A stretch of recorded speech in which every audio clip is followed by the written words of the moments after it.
पद्मा एकादशी या परिवर्तनी एकादशी भाद्रपद मास की शुक्ल पक्ष की एकादशी को कहा जाता है। ये लक्ष्मी का परम आह्लादकारी व्रत है। इस दिन आषाढ़ मास से शेष शैया पर निद्रामग्न भगवान विष्णु शयन करते हुए करवट बदलते हैं। इस एकादशी को वर्तमान एकादशी भी कहते हैं। इस एकादशी को भगवान के वामन अवतार का व्रत व पूजन किया जाता है। इस व्रत को करने से सभी प्रकार के अभीष्ट सिद्ध होते हैं। भगवान विष्णु के बौने रूप वामन अवतार की यह पूजा वाजपेय यज्ञ के समान फल देने वाली, समस्त पापों को नष्ट करने वाली है। इस दिन लक्ष्मी का पूजन करना श्रेष्ठ है, क्योंकि देवताओं ने अपने राज्य को पुनः पाने के लिए महालक्ष्मी का ही पूजन किया था। इस दिन व्रती को चाहिए कि प्रातः स्नान आदि से निवृत्त होकर भगवान वामन जी की प्रतिमा स्थापित करके मत्स्य, कूर्म, वराह आदि नामों का उच्चारण करते हुए गंध पुष्प आदि से विधि पूर्वक पूजन करें। फिर दिन भर उपवास रखें और रात्रि में जागरण करें। दूसरे दिन पुनः पूजन करें तथा ब्राह्मण को भोजन कराएं व दान दें। तत्पश्चात स्वयं भोजन करके व्रत समाप्त करें। परिवर्तनी एकादशी व्रत की कथा। युधिष्ठिर कहने लगे कि हे भगवान, भाद्रपद शुक्ल एकादशी का क्या नाम है, इसकी विधि तथा इसका महात्म्य कृपा करके कहिए। तब भगवान श्री कृष्ण कहने लगे कि इस पुण्य, स्वर्ग और मोक्ष को देने वाली तथा सब पापों का नाश करने वाली उत्तम वामन एकादशी का महात्म्य मैं तुमसे कहता हूँ। तुम ध्यानपूर्वक सुनो। यह एकादशी जयंती एकादशी भी कहलाती है। इसका यज्ञ करने से वाजपेय यज्ञ का फल मिलता है। पापियों के पाप नाश करने के लिए इससे बढ़कर कोई उपाय नहीं। जो मनुष्य इस एकादशी के दिन मेरी वामन रूप की पूजा करता है, उससे तीनों लोक पूज्य होते हैं। अतः मोक्ष की इच्छा करने वाले मनुष्य इस व्रत को अवश्य करें। जो कमल नयन भगवान का कमल से पूजन करते हैं, वे अवश्य भगवान के समीप जाते हैं। जिसने भाद्रपद शुक्ल एकादशी को व्रत और पूजन किया, उसने ब्रह्मा विष्णु सहित तीनों लोकों का पूजन किया। अतः हरिवासर अर्थात एकादशी का व्रत अवश्य करना चाहिए। इस दिन भगवान करवट लेते हैं, इसलिए इसको परिवर्तनी एकादशी भी कहते हैं। भगवान के वचन सुनकर युधिष्ठिर बोले कि भगवान, मुझे अति संदेह हो रहा है कि आप किस प्रकार सोते और करवट लेते हैं तथा किस तरह राजा बलि को बांधा और वामन रूप रखकर क्या क्या लीलाएं की। चातुर्मास के व्रत की क्या विधि है तथा आपके शयन करने पर मनुष्य का क्या कर्तव्य है, सो आप मुझसे विस्तार से बताइए। श्री कृष्ण कहने लगे कि हे राजन, अब आप सब पापों को नष्ट करने वाली कथा का श्रवण करें। त्रेतायुग में बलि नामक एक दैत्य था। वह मेरा परम भक्त था। विविध प्रकार के वेद सूक्तों से मेरा पूजन किया करता था और नित्य ही ब्राह्मणों का पूजन तथा यज्ञ के आयोजन करता था। लेकिन इंद्र से द्वेष के कारण उसने इंद्रलोक तथा सभी देवताओं को जीत लिया। इस कारण सभी देवता एकत्र होकर सोच विचार कर भगवान के पास गए।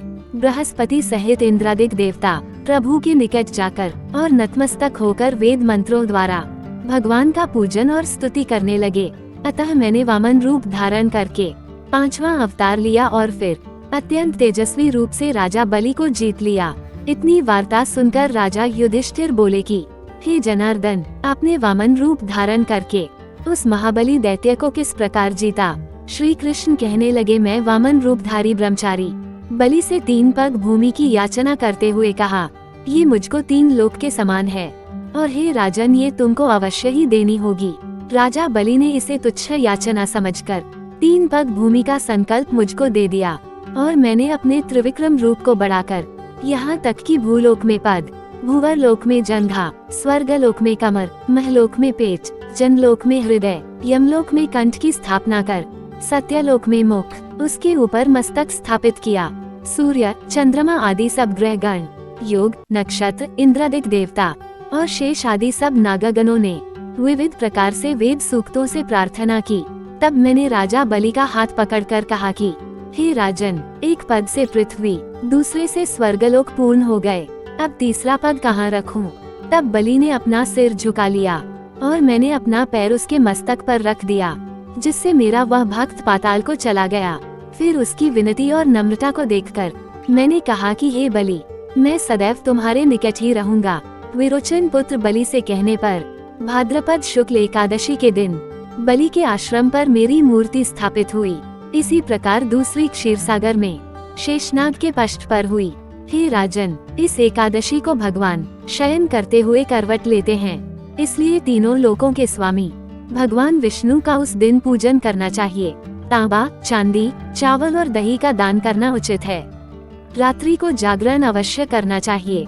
जो विधिपूर्वक इस एकादशी का व्रत करते हैं वे सब पापों से मुक्त होकर स्वर्ग में जाकर चंद्रमा के समान प्रकाशित होते हैं और यश पाते हैं। जो पापनाशक इस कथा को पढ़ते या सुनते हैं उनको 1000 अश्वमेध यज्ञ का फल प्राप्त होता है।